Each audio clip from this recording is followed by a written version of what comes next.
नमस्कार, ऊष्मा की आवाज न्यूज में आपका स्वागत है और मैं हूं आपके साथ आदित्य। अशोकनगर में कार्यकर्ता सम्मेलन में कांग्रेस प्रदेश अध्यक्ष जीतू पटवारी पहुंचे। उन्होंने कहा कि देश में हर परिवार को सस्ता इलाज मिले, बच्चों को रोजगार मिले, इसके लिए हम अलख जगाएंगे। आपको बता दें कि अशोकनगर में शुक्रवार की देर शाम कांग्रेस के प्रदेश अध्यक्ष जीतू पटवारी कार्यकर्ता सम्मेलन में शामिल हुए। शहर के स्थानीय कस्तूरी गार्डन में कार्यक्रम का आयोजन हुआ, जहाँ पर कार्यकर्ताओं से मुलाकात की और उनकी समस्याएं जानी। उनके सामने कुछ कार्यकर्ताओं ने अपनी नाराजगी भी जाहिर की। इसके बाद उन्होंने मीडिया से चर्चा के दौरान कहा कि संगठन की कुछ कमियां हैं जिन्हें हम दूर कर देंगे। और कांग्रेस के प्रदेश अध्यक्ष जीतू पटवारी ने कहा कि कांग्रेस की कार्यकर्ताओं में बहुत उत्साह है, लेकिन निराशा केवल इस बात की है कि जो विधानसभा के रिजल्ट आने थे वो बहुत ही विपरीत आए। सब तरफ माहौल था कि कांग्रेस पार्टी जीतेगी, लेकिन जनता ने जो जनादेश दिया वो सरमाथी पर है। पर लोकसभा के चुनाव में कांग्रेस पार्टी एकजुटता से चुनाव लड़ेगी। उन्होंने कहा कि मैंने 4 दिन में ग्वालियर, चंबल के 7 जिलों का दौरा किया है। मैंने देखा कांग्रेस के कार्यकर्ताओं में अद्भुत उत्साह है, अकल्पनीय उत्साह है।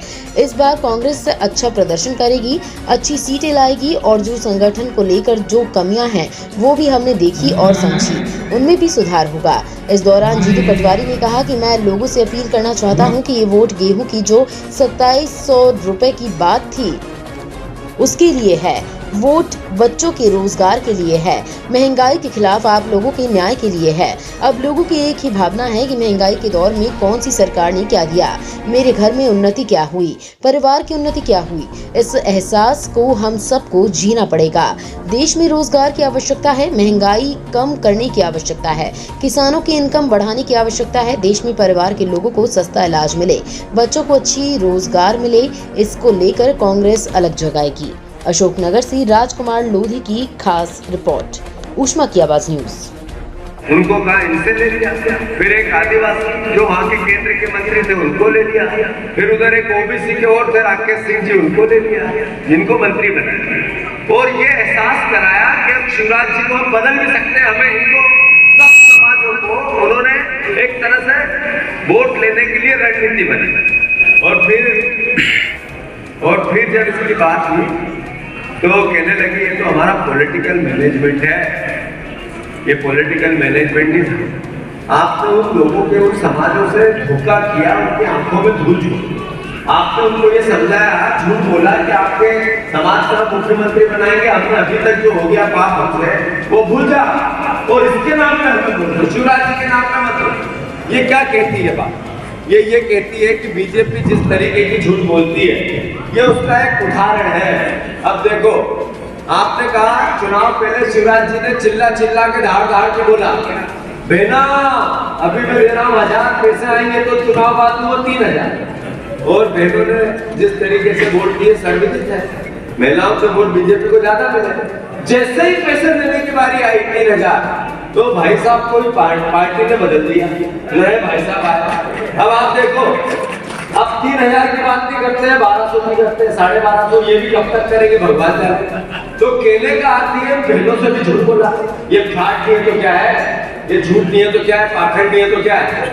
अब किसानों को कहा, जब मैं पूरे प्रदेश में एक अलग जगह रहा था, हम सब किसान परिवार के लोग जगह रहे, कोई पार्टी कांग्रेस में तो हमारी रणनीतिक बात थी कि हम अभी शिवराज जी चूंकि हमारे मुख्यमंत्री हैं तो हम सवाल उठाते रहेंगे। हमने लगातार 2 साल तक इस बात को ग्रूम किया, और फिर जब आचार संहिता लगी और हमने अपना वचन पत्र लाया तो हमने 2600 रुपए किया। शिवराज जी उससे आगे बढ़े, बीजेपी आगे बढ़ी और 2700 रुपए कर दिया, धान का दाम 3100 रुपए कर दिया। और अब देने की बात आई तो चुप। 1 महीने से ज्यादा, 3 से ज्यादा कैबिनेट हो गई, जो एक वचन पत्र दिया उससे एक अक्षर भी नहीं किया, चालू नहीं किया, विचार ही नहीं किया, सोचा ही। ये लोकतंत्र है क्या कि चेहरा किसी और का बताया और शादी और किसी से करें? ठीक ही नहीं किया। और फिर मुख्यमंत्री का विशेष अधिकार होता है अपना मंत्रिमंडल चुनना, अपनी सेना चुनना, योग्य कौन है कौन अयोग्य है, मेरे साथ कौन फिट हो सकता है कौन नहीं हो सकता है, टीम का कप्तानी करेगा ना।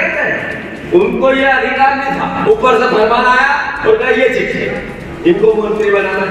फिर जिनको मंत्री बना दिया उनका विभाग बांटना है। तब वो भी चिट्ठी आ गई, इनको ये देंगे, तो मुख्यमंत्री का काम क्या है? तो ये एहसास क्या कराता है? ये एहसास ये कराता है कि भारतीय जनता पार्टी झूठ भी अच्छे से बोलती है, भ्रम भी अच्छे से फैलाती है, हाथों में धूल भी झोंकती है और समय आए तो मिर्ची भी झोंक देती है। अब आप देखो, अब भगवान राम जी के मंदिर को लेकर बात है, हम जितने यहाँ परिवार के लोग बैठे हैं सब भगवान राम में आस्था है। और एक भी परिवार का, वो चाहे किसी धर्म का हो, राम तो भारत की मूल व्यवस्था में है, जन जन में है, कण कण में है। भगवान राम के बाहर तो सृष्टि नहीं हो सकती। तो जब भगवान राम के अनुयायी, तो संसार में कोई ऐसा गण नहीं है भगवान, पर भारतीय जनता पार्टी को इस पर भी राजनीति करना है और फिर ये कहना है हम जो कहें वो करो, हम कहें आओ तो आप मुझा नहीं करोगे तो हम ये कहेंगे। ये क्या बताता है? ये बताता है कि जो बोला वो किया नहीं और दूसरे तरह का वातावरण बनाएगा।